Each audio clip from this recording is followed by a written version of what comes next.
What up, guys? Eu recebo algumas perguntas de como eu comecei a ler inglês e como eu sei que um livro em inglês ele bate com o nível de vocabulário que eu tenho. Então hoje eu vou responder todas essas dúvidas e mostrar para vocês também um pouquinho do cantinho estrangeiro da minha estante.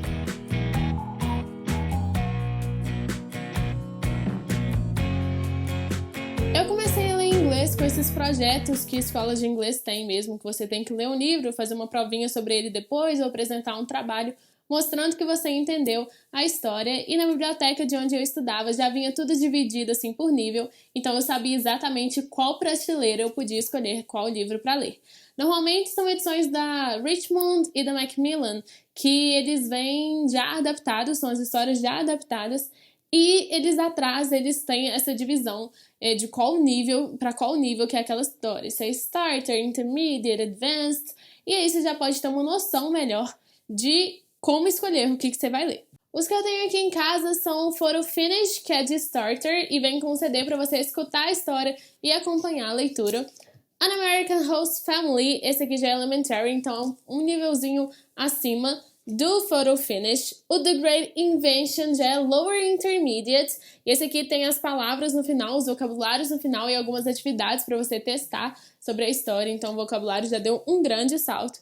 E a gente realmente dá um salto quando a gente tem Seeds of Love, que é Intermediate, que aí já começa past tense, já começa com os verbos todos no passado, regular, irregular, e aí já depende, né, de um conhecimento maior da língua. E de Upper Intermediate eu tenho aqui o Dubliners, que já seria um nível FCE, então já é um salto bem maior do Intermediate pro Upper Intermediate. Beleza, a gente já sabe então agora como escolher livros que te falam qual é o nível de vocabulário daquele livro. Mas e se atrás do livro não estiver falando nada sobre o vocabulário? Você tá lá na livraria, gostou do livro, comprou, chegou em casa e você não está entendendo nada do que está escrito ali. A dica é, quando estiver na livraria, pega o livro, dá uma folheada, lê algumas frases para saber se você consegue acompanhar, se tem só uma ou outra palavra que você vai ter que pesquisar, ou se realmente a estrutura da frase inteira você não está acompanhando. E aí você vai perceber que aquele livro não é muito do seu nível.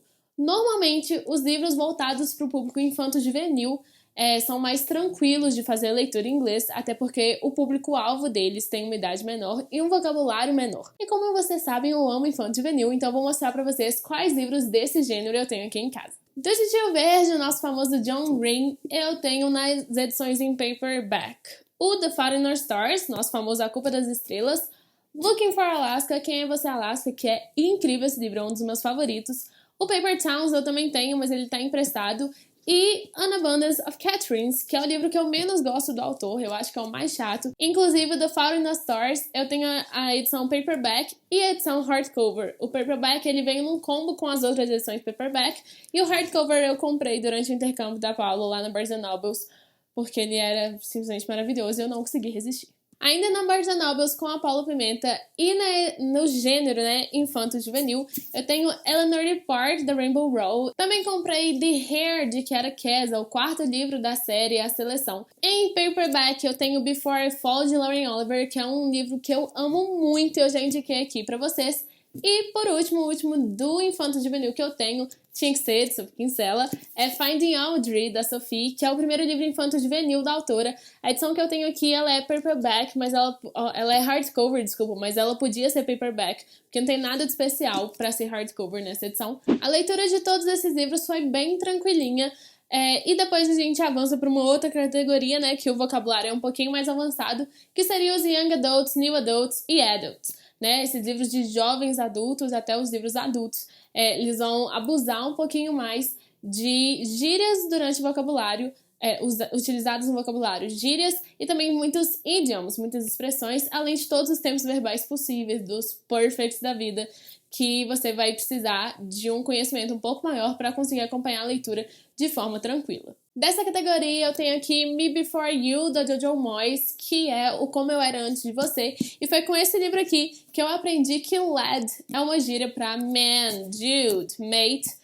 uma gíria mais britânica, assim, irlandesa. Da Sophie Kinsella eu tenho Shopaholic to the Rescue, que é mais um da série Back Bloom, que eu já fiz um vídeo pra vocês resenhando e falando exclusivamente sobre vocabulário que eu aprendi com esse livro, que foi muito e foi bem legal. E eu estou lendo atualmente Surprise Me, que é um dos últimos lançamentos da autora, que está extremamente divertido e o vocabulário está bem tranquilo de acompanhar, mas eu já consigo identificar várias expressões que eu aprendi no Shopaholic to the Rescue repetidas aqui no Surprise Me. Ainda dentro dessa categoria, mais livros que eu não li, eu tenho Message in a Bottle, do Nicholas Sparks, e The English Patient, do Michael O'Day.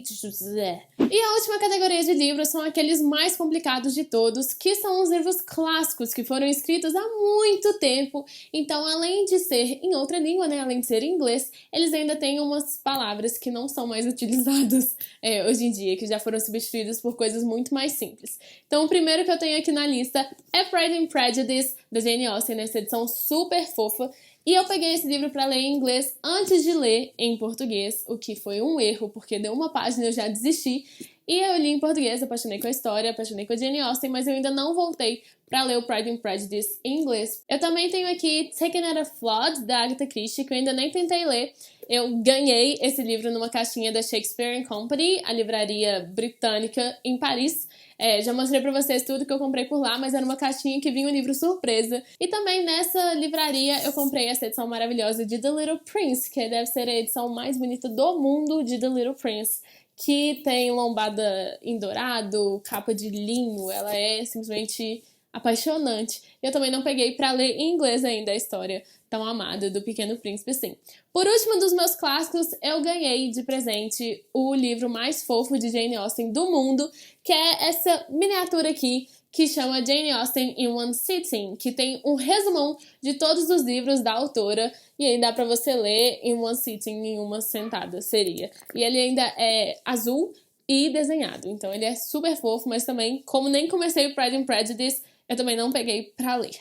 So that's it, guys! Eu já fiz um vídeo pra vocês com algumas dicas de como fazer essa leitura em inglês. Eu vou deixar aqui nos cards e na descrição pra vocês conferirem. E me conta aqui nos comentários o que mais vocês querem saber sobre livros em inglês. Se vocês querem uma resenha de um livro 100% em inglês aqui no canal, comenta aqui que a gente faz. E me conta também quais livros em inglês vocês têm vontade de conhecer ou qual é a sua seção estrangeira da estante. Eu vejo vocês no próximo vídeo. Eu sou a Gabi Monteiro e eu leio na rede.